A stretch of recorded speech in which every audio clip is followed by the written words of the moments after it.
자, 일단 저희가 방송 시작하기 전에 현장 두 군데를 보고 왔어요. 예. 김건희 특검, 최혜병 특검 예. 현판식이 있었습니다. 예. 어떻게 보셨습니까? 역사적인 순간입니다. 정말 역사적입니다. 근데 예. 이제 아마 이거 처음 아니에요. 새 특검이 동시에 그러니까요. 이제 수사를 개시하는데 네.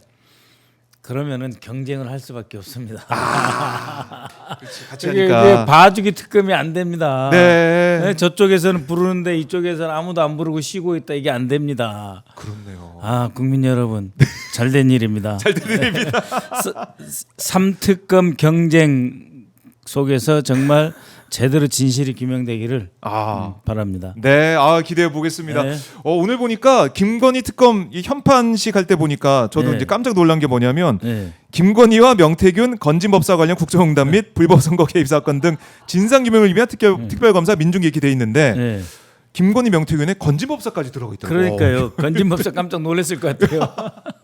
저도 예상 못했습니다. 그냥 김건희 특검인 줄 알았더니 내 이름도 들어갔네 해가지고 상당히 놀랐을 것 같습니다. 상당히 놀라운 모습을 또 볼 수가 있었다. 예. 자, 그러니까 이 새 특검이 경쟁적으로 한다고 하셨는데 예. 일단은 내란 특검은 또 활발하게 예. 이미 이제 움직이고 예, 있고 그렇습니다. 윤석열이 1차 나왔다가 뭐 예. 설렁설렁 뭐 경찰 조사 안 받아 이러고 예. 설렁설렁 하다가 갔고 예. 2차 조사도 나 9시에 못 나가 10시에 나갈 거야 이러고 있고 예. 참 이게 국민들이 또 이 모습을 또 볼 수밖에 없어요. 그래서 이제 예. 이런 말 이럴 때 쓰는 말이 있습니다. 예. 매를 번다. 배를 본다.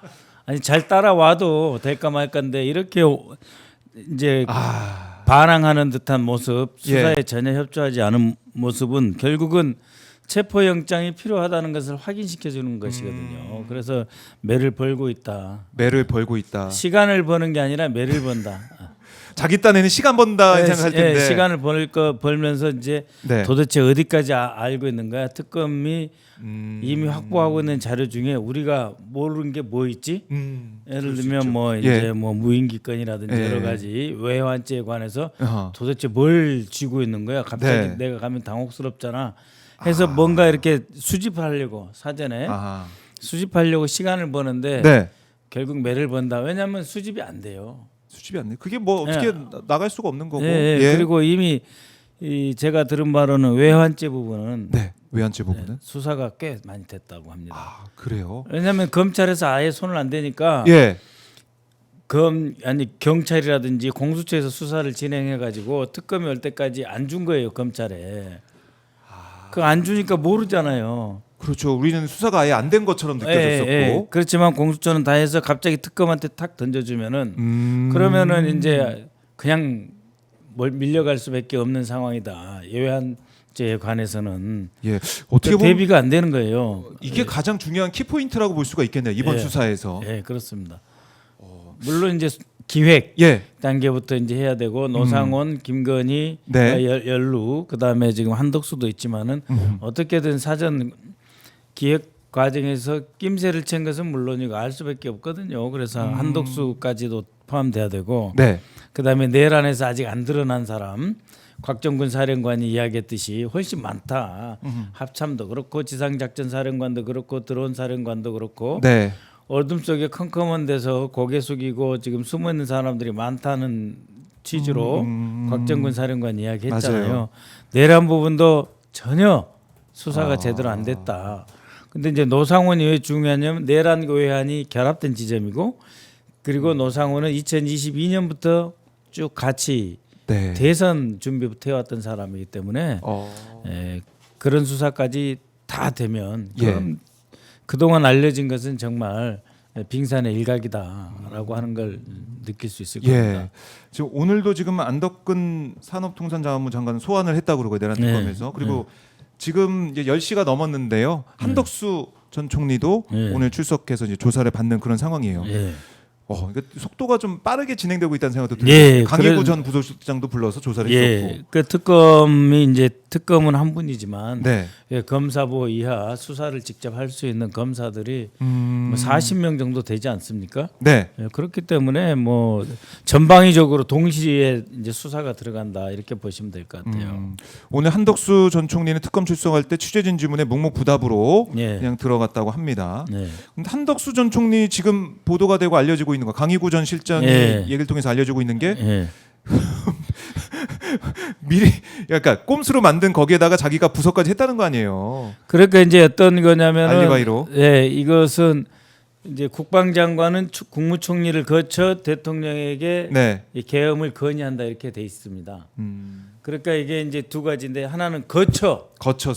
거쳤다 그래서 국무회의가 좀 부실해도 문제가 없다라고 음. 하는 알리바이용으로 김용현은 필요했을 거고 네. 그다음에 이제 윤석열 입장에서는 뭐 올라올 때 뭐 한덕수를 거치든 뭐 김용현이가 뭐 나한테 바로 왔건 간에 어쨌든 나는 국무회의를 정상적으로 했다라고 하는 점에서 네. 이 그 한덕수의 부서가 꼭 필요한 거예요. 아. 김용현과 윤석열 관점에서는 헌법상 국무총리를 거쳐 대통령에게 건의한다 했으니까 거쳐라고 하는 표현. 네.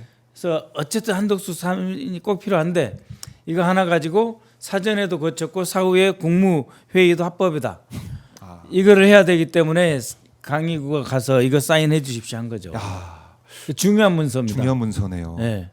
사실은 근데 이제 헌법을 위반한 그 사실이 드러나고 있는 건데 네. 한덕수가 또 폐기해달라고 해서 폐기까지 됐다고 하니까 그러니까 한덕수 입장에서는 네. 뭐 처음에 8명 모였던 국무회의가 네.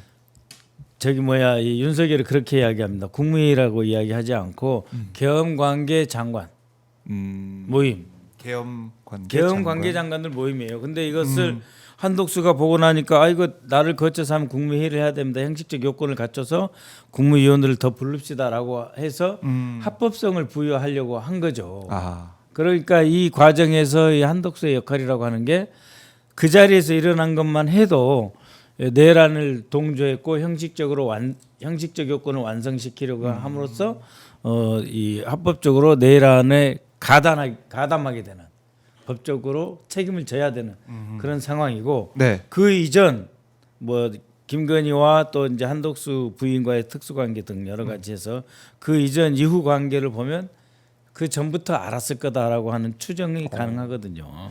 사실 한덕수의 주장은 내가 적극적으로 못 말린 거는 잘못했지만은 알고 안 된다고 했다.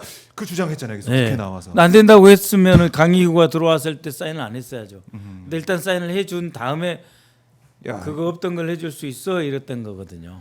그렇네요. 아니 한덕수도 그럼 이렇게 되면 거의 빼박으로 이제 가고 있는 거네요. 이렇게 보면. 그렇죠. 주요 그러니까 종사자로 이제 이거는 급으로. 뭐냐면은 어쨌든 재판에는 가봐야 되는 일이 되는 거죠.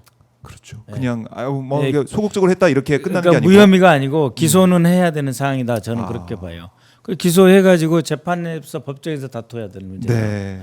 그렇네요. 재판에서 다퉈야 되는 문제고